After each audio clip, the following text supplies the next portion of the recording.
Notre propos aujourd'hui est de vous montrer comment des problèmes d'organisation peuvent être résolus si on les regarde sous un autre angle, l'angle mathématique. Dans un petit village, le maire se désole de voir ses administrés gâcher leur énergie. Il décide donc de mener une campagne d'information.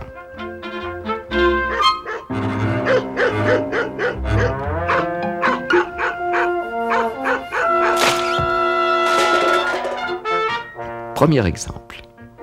Le facteur rêve de parcourir chaque rue une seule fois en partant de la poste pour y revenir à la fin de sa tournée. Peut-il y parvenir ?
Pour trouver la solution, nous pouvons tracer un schéma simplifié appelé graphe.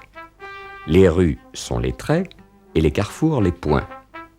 Pour que le facteur puisse effectuer la tournée idéale partant de la poste en passant une fois et une seule fois dans chaque rue avant de revenir à la poste, il est nécessaire et suffisant qu'à chaque carrefour aboutisse un nombre pair de rues.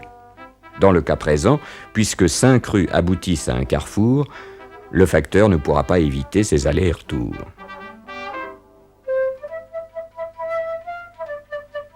D'autres applications de la théorie des graphes peuvent aider à résoudre des problèmes d'organisation. Suivons ce couple heureux parti en pique-nique. Il va nous mener au deuxième exemple.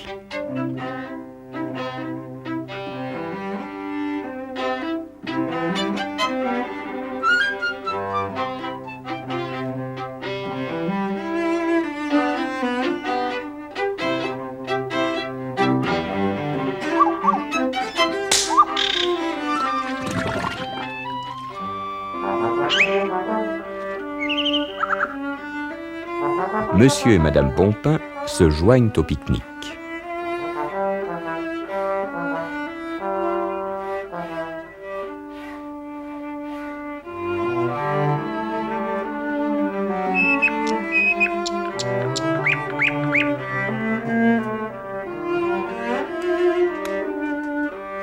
Monsieur Folichon et sa jeune compagne sont un peu en retard.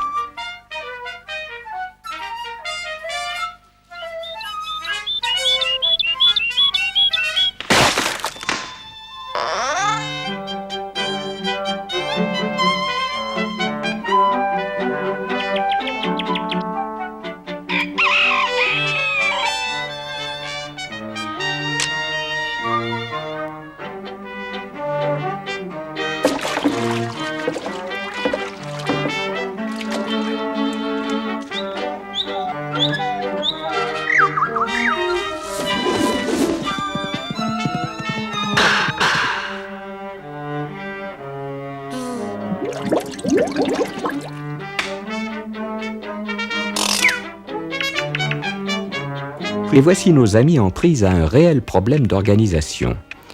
Comment les trois couples peuvent-ils traverser la rivière à l'aide de cette barque, où tiennent seulement 2 personnes, si les maris persistent à ne pas vouloir laisser leur femme en présence d'un autre homme ?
Comment peut-on organiser les traversées successives pour amener tout ce petit monde de la rive gauche à la rive droite ?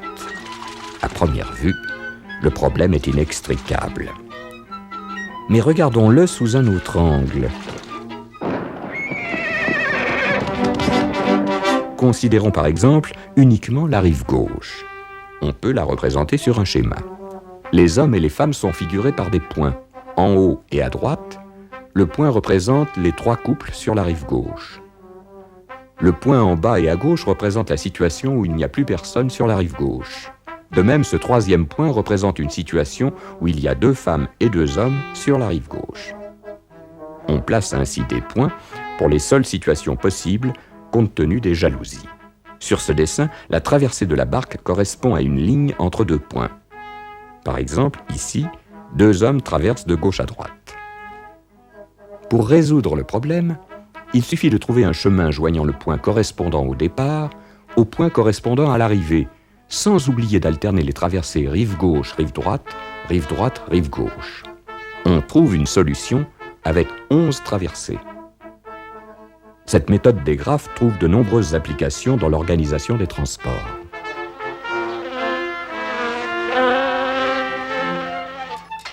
Et voici le 3e exemple. Chargé de la levée du courrier, maintenant le facteur rêve de parcourir la distance la plus courte. Mais comment s'y prendre ?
Comment effectuer le trajet le plus court?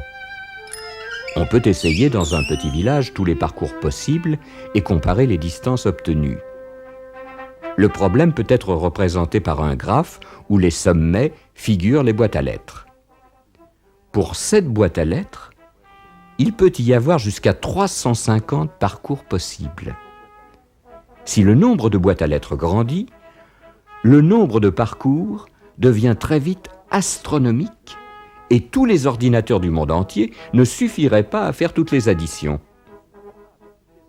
Comment trouver une méthode générale efficace qui donne le chemin le plus court? Nous sommes ici en présence d'un problème simple dont la solution n'est à ce jour pas encore trouvée. On pense même qu'il n'y en a pas.